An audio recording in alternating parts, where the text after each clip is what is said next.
जैन साहब सुप्रभात, समझ तो गए होंगे आप।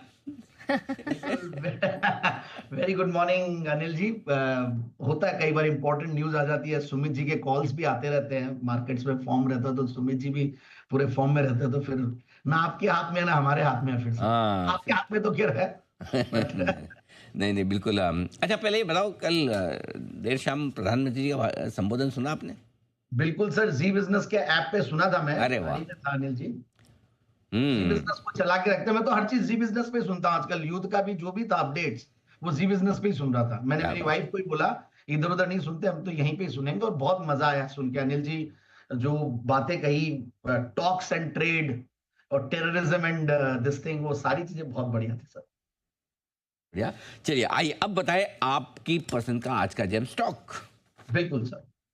कल देखिए अनिल जी, फार्मा स्टॉक्स नहीं चले थे और आज फार्मा स्टॉक्स थोड़े फॉर्म में है, और आज मार्केट्स में थोड़ा सा जरूरी भी है करेक्शन रहे, क्योंकि 25,000 का लेवल एक बहुत अहम लेवल था। बट साथ में मुझे ऐसा बहुत स्ट्रांग फीलिंग है कि मिड कैप्स और small caps, particularly small caps will certainly catch up, और यहाँ पे थोड़ा लार्ज कैप्स में थोड़ा विराम हो सकता है, थोड़ी रुकावट आ सकती है। बट स्मॉल कैप्स अपने 17,000 का लेवल अगर क्रॉस कर दिया, मैं एनएससी स्मॉल कैप 100 की बात कर रहा हूँ, तो मुझे लगता है एक अच्छी खासी तेजी स्मॉल कैप्स में भी आएगी। और बहुत सारे स्टॉक्स है जो 22,000 के लेवल्स पे ट्रेड कर रहे हैं, और वैसा ही एक स्टॉक में लेके आया हूं जो है RPG life sciences limited, one of my favourite stocks. In fact इस स्टॉक की अगर मैं देखूं तो रिकमेंडेशंस मैंने कितनी बार दिए, कम से कम 15-20 बार। इनफैक्ट आपके 53वें बर्थडे पे भी मैंने अनिल जी स्टॉक को रेकमेंड किया हुआ है, और बहुत इजीली टारगेट अचीव, वहां पे मैंने 785 के लेवल्स पे किया था और आराम से 870 का टारगेट दिया था, वो अचीव हुआ। और आज ये स्टॉक 2091 पे है, और फिर भी बहुत सस्ता लग रहा है, क्योंकि valuation wise, return on capital employed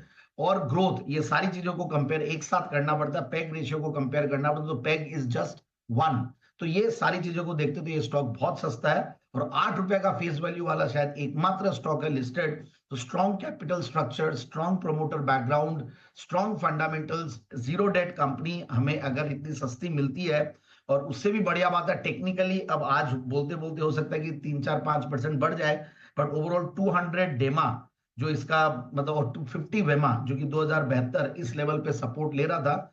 और आज अब मुझे लगता है कि फार्मा स्टॉक्स पे नजरें इसलिए बनी हुई है क्योंकि कल एक परसों नेगेटिव जो कमेंट आया था कि प्राइसेस को घटाना है, बट ठीक है अपनी कंट्री के लिए वो सोच रहे हैं प्राइसेस को घटाना, ठीक है। तो बट मैंने यहां देखा कि इस कंपनी का जो बिजनेस है, मेजोरिटी बिजनेस डोमेस्टिक फॉर्मुलेशंस में है। 70%, करीब 65 से 70% के लगभग ये लोग काम करते हैं डोमेस्टिक मार्केट्स में, और बहुत स्ट्रॉन्ग ब्रांड्स है, मतलब आरपीजी ग्रुप है, तो इनके तो बहुत सारे स्टॉक्स, अभी सियाट हुआ, जेंसार हुआ, ये सब बहुत बढ़िया चल रहे, केईसी इंटरनेशनल। बट उसके अलावा मैं इस कंपनी के ब्रांड्स की अगर मैं बात करूं, तो बहुत फेमस ब्रांड्स है जिनको हमने यूज किया। 1993 से ये कंपनी इस ग्रुप में आई, पहले इस कंपनी का नाम सर्ल इंडिया हुआ करता था। अब मैं एक बार आता हूं, 32-33% का रिटर्न ऑन कैपिटल एम्प्लॉयड, 25% का रिटर्न ऑन इक्विटी, और पिछले 3 साल में प्रॉफिट की क्या अगर 35% रही है, तो इस तरीके के फंडामेंटल्स है जो मैंने बताया, जीरो डेट कंपनी, फिर क्वार्टरली रिजल्ट्स भी बहुत बढ़िया। इस बार एक अदर इनकम का फैक्टर भी है, उसको भी मैंने हटाते हुए, बट मैंने ऑपरेटिंग प्रॉफिट्स को मैच किया, तो 21 करोड़ के सामने 25 करोड़ का पैट है, which is again very good. Promoters की strong shareholding, strong name के बाद 72-73% उनका है, और उसके बाद हमने देखा एफआईआईज डीआईज भी ठीक ठाक होल्ड करते हैं, और प्लस कुछ रिनाउंड इन्वेस्टर्स भी आगे पीछे इन्वेस्टेड रहते हैं स्टॉक में। तो मुझे ऐसा लगता है कि इस लेवल पे स्टॉक को लेते हैं तो 2430-2490 के टारगेट के लिए लिया जा सकता है। 2490 के टारगेट के लिए आरपीजी लाइफ, इस पर रखे नजर।